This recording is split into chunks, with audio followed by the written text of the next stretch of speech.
Salutare, dragi prieteni! Astăzi avem niște subiecte foarte, foarte interesante. Este vorba, în primul rând, despre o dezvăluire a fostului șef al armatei maghiare, Romulus Rus-Incendi, care a abandonat regimul Orban și s-a alăturat opoziției, declarând că dovezile vor fi uluitoare, tulburătoare.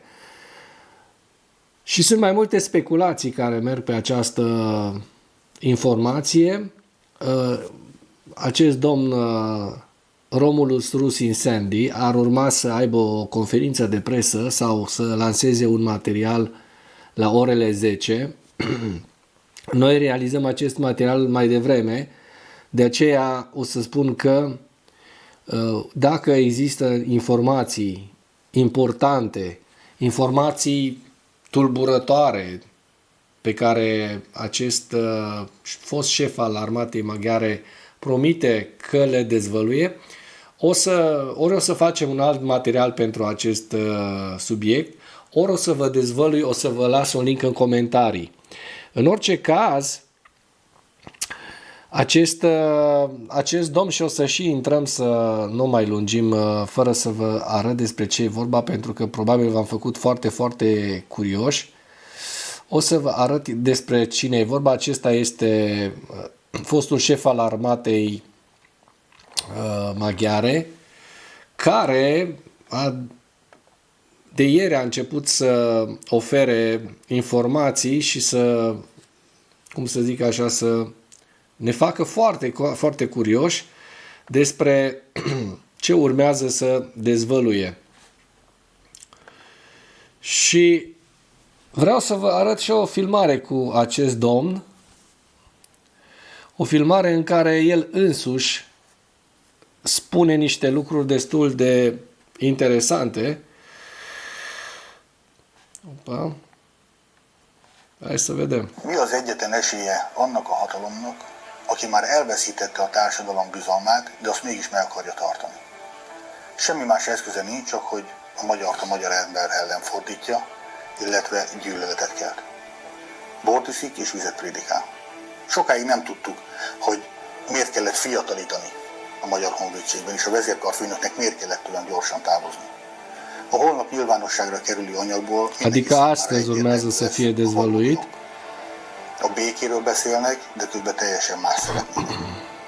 Nincs szükség profi katonákra, nincs szükség olyan emberekre, akik valóban a békét szeretnék, és ezt szakmailag is tudják támogatni. Az ő szándékuk teljesen más. Hazudnak és félrevezetik a magyar embereket. Így próbálják megtartani a hatalmat. Holnap szembe kell nézni a valósággal, és választ kell adni a magyar Astăzi la ora 10, ora noastră, ora 9, ora Ungariei, vorbim despre acest material, iar din câte am înțeles, speculațiile merg până acolo. Doamne ferește să se adeverească că sunt reale aceste speculații, merg până la faptul că Ungaria, regimul lui Viktor Orban, ar fi plănuit să atace Ucraina pentru a elibera pământurile maghiare din Transcarpatia. Deci vorbim despre o țară NATO, o țară din Uniunea Europeană, o țară membră NATO, care ar fi atacat Ucraina. Dar să nu anticipăm, să nu speculăm, v-am spus, sunt niște speculații, așteptăm până în momentul în care acest domn va face aceste dezvăluiri incendiare. Subiectele principale ale analizei noastre de astăzi, care sunt: gherilele ucrainene părăsesc bazele militare din regiunea Moscova, din Rusia, fără a comunica. Este vorba despre gruparea Ateș, un lucru foarte, foarte important, o informație foarte importantă. De ce părăsesc? Pentru că mâine este, nu-i așa, parada de 9 mai. O veste foarte îmbucurătoare, o veste foarte bună: forțele de apărare ucrainene au restabilit pozițiile din apropierea orașului Lipți, în regiunea Harkiv. Peste 200 de hectare au fost eliberate. Un mic grup de europarlamentari îl va întâlni pe Putin pe 9 mai, o veste foarte interesantă și o vedem aici și pe șefa naziștilor din Germania, Sarah Wagenknecht, care alături de alți parlamentari, europarlamentari, veți vedea din Germania și din alte țări precum Slovacia, Cipru, vor să legitimeze această paradă a Rusiei, a unui regim criminal pe 9 mai. Ultimele atacuri cu drone ucrainene au lovit 2 centrale rusești de apărare, adică 2 baze, blocând la sol zborurile din Moscova, declară Serviciul de Securitate ucrainean, SBU probabil. Și la final discutăm, așa cum știți, despre hărțile Deep State, cât și despre subiectele prezentate de către analiștii Institutului pentru Studiul Războiului. Acum mergem la această știre prin care ni se spune că partizanii mișcării Ateș au anunțat că au întrerupt comunicațiile de la instalațiile militare din regiunea Moscovei. Un agent al mișcării Ateș a efectuat cu succes un sabotaj în așezarea Mogilții din regiunea Moscova, distrugând echipamentul unei stații de transformare care asigura infrastructura electrică și de telecomunicație a regiunii.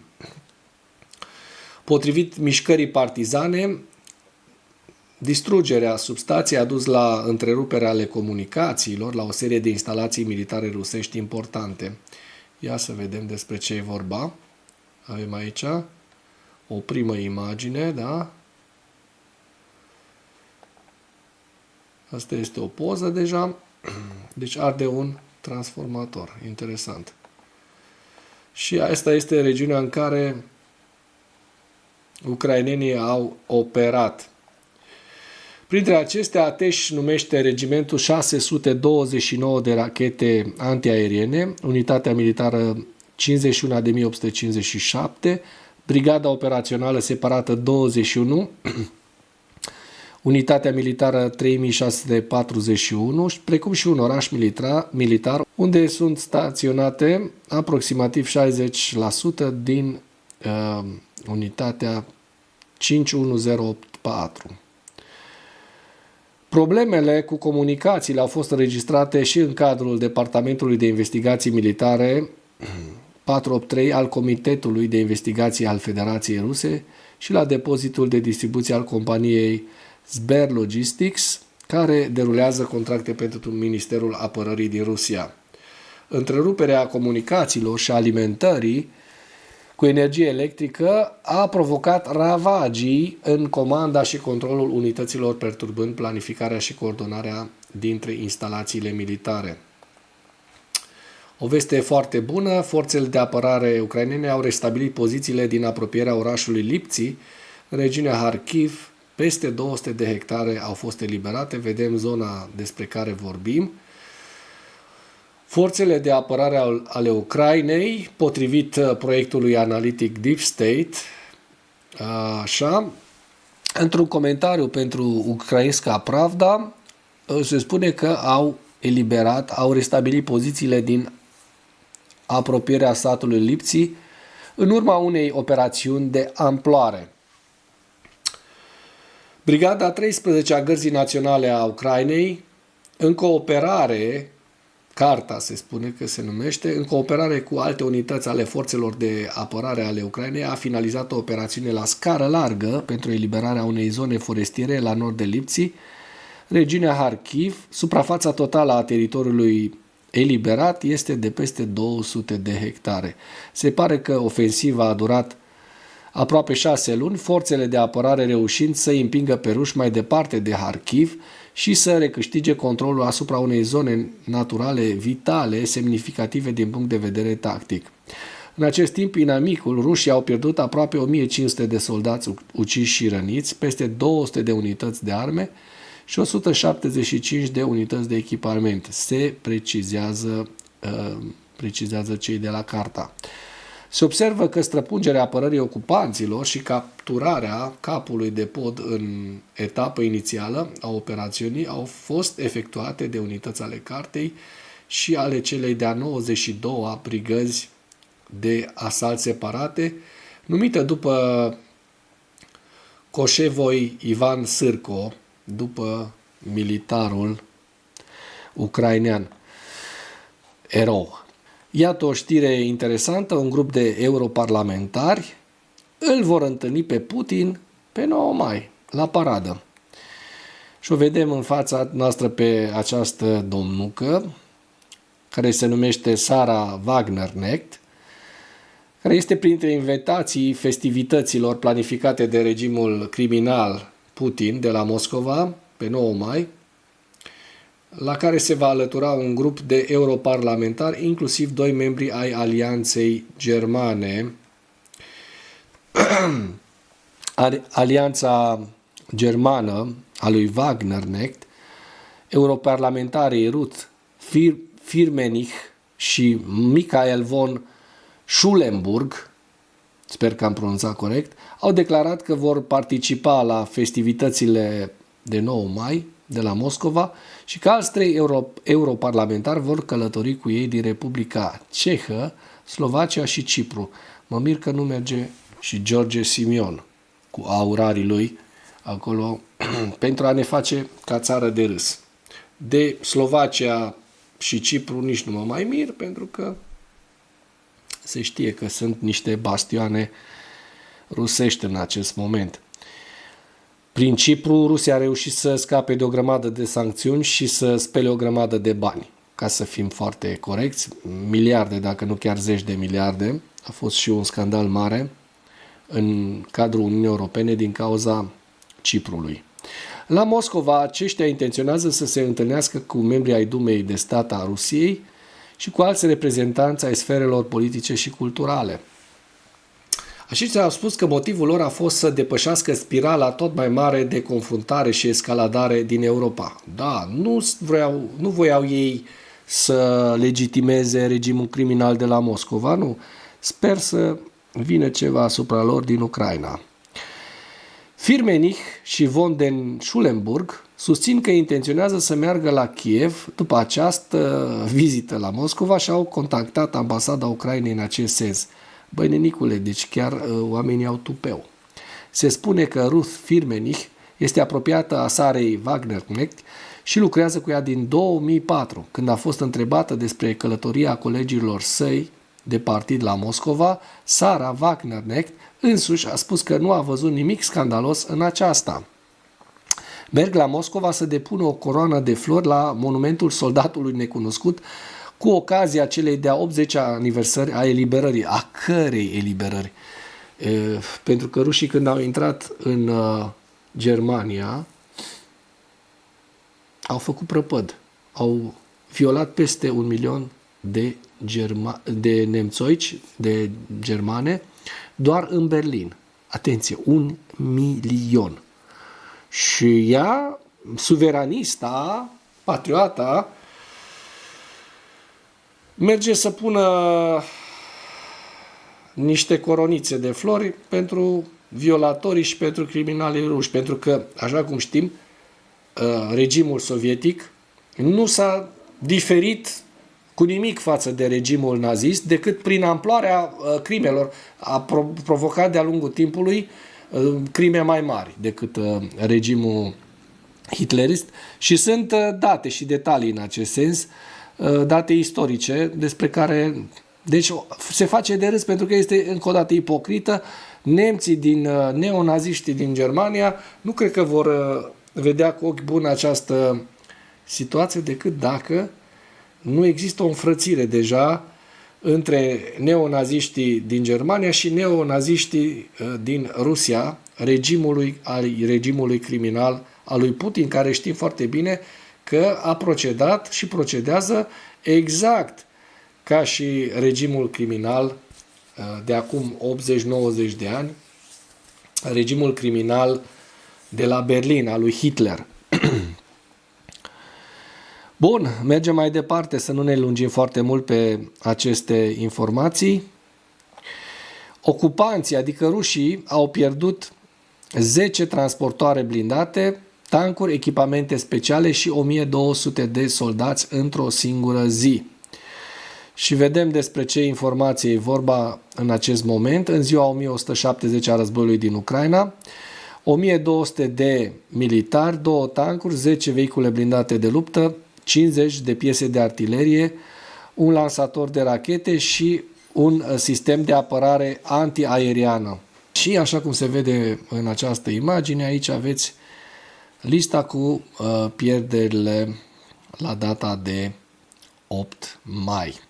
Mai este o zi până la 9 mai, Marea Paradă Rusească. Sunt curios ce se va întâmpla la Marea Paradă Rusească. Ultimele atacuri cu drone ucrainene au lovit 2 centre rusești de apărare, blocând la sol zborurile din Moscova, declară Serviciul de Securitate Ucrainean, SBU. Dronele cu rază lungă de acțiune operate de către Serviciul de Securitate al Ucrainei SBU au lovit peste noapte 2 fabrici cheie din industria de apărare rusească, provocând incendii și perturbări masive ale zborurilor în regiunea Moscovei, au declarat surse din cadrul SBU pentru Kyiv Independent pe 7 mai. Potrivit SBU, dronele ucrainene au vizat fabrica Bazalt din Krasnoarmensk, regiunea Moscova, principalul producător rus de muniții și armament pentru toate ramurile armatei sale. Locuitorii au raportat cel puțin 7 explozii urmate de un incendiu de amploare la fața locului. Simultan, un alt atac a lovit uzina Splav din Tula, un oraș situat la aproximativ 180 de kilometri sud de Moscova. Splav este, se pare, singura unitate din Rusia responsabilă de proiectarea și producerea de sisteme de lansare multiplă de rachete și muniția aferentă. Imaginile de la fața locului păreau să arate fum dens și flăcări care învăluiau o parte a unității. Loviturile, potrivit SBU, au declanșat măsuri sporite de alertă în regiunea Moscovei, forțând autoritățile ruse să adopte planul de acoperire, un protocol de securitate care include imobilizarea traficului aerian civil la sol. Aeroporturile din Moscova și regiunea înconjurătoare s-au închis temporar, blocând mii de pasageri și forțând companiile aeriene să anuleze sau să redirecționeze sute de zboruri. Sunt foarte, foarte curios cum o să reușească rușii să țină parada de pe 9 mai dacă nu sunt în stare să oprească niște drone ucrainene care lovesc, trec ca prin brânză, prin apărarea antiaeriană rusească. Foarte interesant de văzut. Și acum trecem la hărți. Aici avem harta Deep State și o vom lua pe mai multe zile pentru că am înțeles că au existat niște modificări ale frontului în Kharkiv mai la nord, dar deocamdată ne uităm așa din data de 6, 7 și 8, dacă au existat în sud, așa cum se vede, nu au existat modificări ale fronturilor. Din câte văd eu aici, nici în zona Pokrovsk, unde iată s-a potolit treaba, n-au existat modificări. După cum apare în hărți, nici în zona, în zona Toretsk, am văzut la sud de Toretsk, în 6, din 6 spre 7, rușii au reușit să ocupe niște teritoriu, e vorba de, așa cum se vede în această imagine, în jur de 1 kilometru pătrat, la Leonidivka. Deci Leonidivka e aici, au intrat, se pare, în satul Leonidivka. Ceasoviar, așa cum vedem și știm, nu au existat. Hopa, că aici am mai văzut niște lucruri, dacă tot mergem, da. Nu doar la Leonidivka, unde v-am prezentat, ci și la nord de Tarasivka, așa cum se vede, rușii au reușit să pătrundă până în Novo-Olenivka, este această regiune. în Alexandropil și Novo-Olenivka, așa cum se poate vedea. Deci rușii au reușit să intre în această zonă, să pătrundă în jur de tot așa un kilometru jumate pătrat, nu o suprafață mare, dar au reușit să mai intre în 2 localități.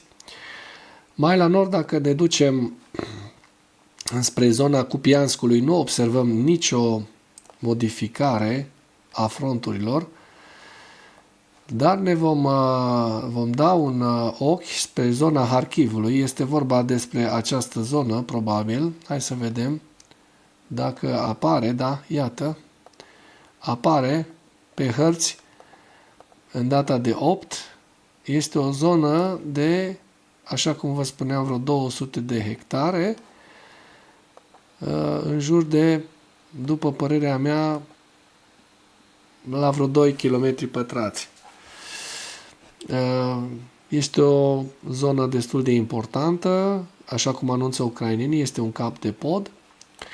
Și dăm un ochi și pe zona Sumă, mai la nord de Harkiv, unde, așa cum vedem, ucrainenii în continuare reușesc să mențină această suprafață. Este vorba de, zic eu, în jur de 10-15 km pătrați, pe care ucrainenii continuă să o dețină în zona rusească Kurskului. Mergem mai departe la Institutul pentru Studiul Războiului, cu evaluarea campaniei din data de 7 mai.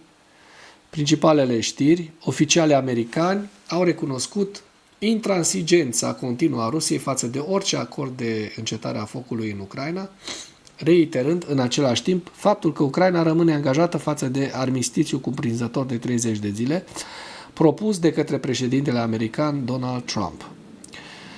Forțele ucrainene au avansat probabil recent peste granița internațională în sudul orașului Tetkino, în regiunea Kursk. Încă n-am văzut pe cealaltă hartă, pe harta Deep State, acest avans, pe fondul unor atacuri ucrainene limitate continue în zonă. Iar imaginile geolocalizate publicate pe 6 mai arată forțele ruse efectuând un atac aerian împotriva unei clădiri din orașul Tetkino, la sud-vest de Glușcovo, indicând faptul că forțele ucrainene au preluat poziții probabil în Tetkino. Bloggerii militari ruși au afirmat pe 6 mai că forțele ucrainene au preluat până la 2 străzi în sudul orașului Tetkino și au continuat să susțină pe 7 mai că forțele ucrainene mențin poziții în cadrul așezării. Și vedem aici hărțile. Aici este Tetkino, cum se poate observa în imagine, și aici este regiunea Sumă.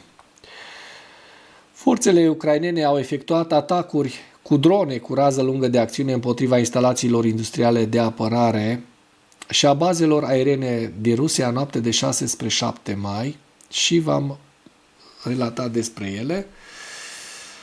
Andrei Kovalenko, șeful Centrului pentru combaterea dezinformării din Ucraina, relatează despre atacurile ucrainene reușite împotriva teritoriului rus, raportând pe 7 mai că forțele ucrainene au atacat și au avariat grav uzina fibre optice din Saransk, Republica Mordovia. Bine că nu e Republica Moldova. Doamne feri să ajungă rușii iar în Republica Moldova.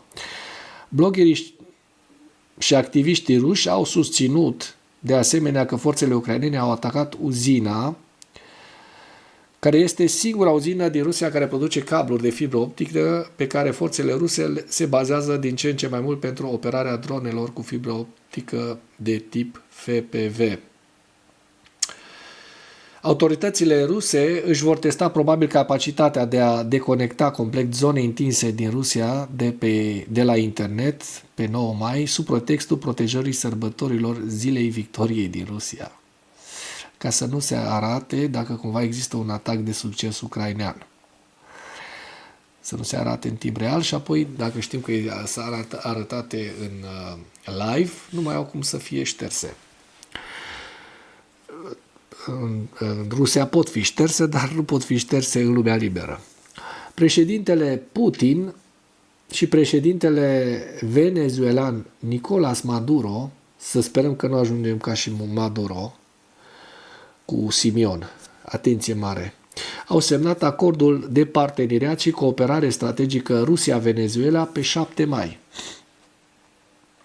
Oficialii ucraineni și europeni continuă să relateze despre execuțiile rusești ale prizonierilor de război ucraineni cu încălcarea dreptului internațional și despre utilizarea de către Rusia a armelor chimice, încălcând convenția privind armele chimice, la care Rusia este semnatară și știm foarte bine că nu respectă nici un angajament și nici o semnătură. Președintele Putin a părut să respingă recenta cerere a liderului Republicii Cecene, Ramzan Kadyrov, de a demisiona din funcție. Mi se pare că, virgulă, sau că Kadyrov, fără nicio virgulă, cacofonie intenționată, că Kadyrov joacă un teatru din ăsta ieftin din când în când, își pune seren așa, îmi dau demisia, își pune demisia pe masă, pe biroul criminalului Putin și Putin, bineînțeles, nu-i acceptă demisia eroului cecen. Și aici avem hărțile Institutului pentru Studiul Războiului la data de 7 mai. Aici avem zona Belgorodului. Vorbim despre Sumă, Vovceansk, cu eliberarea despre care vă povesteam la nord-est de Harkov, Lugansk, Donetsk, Chasov Yar,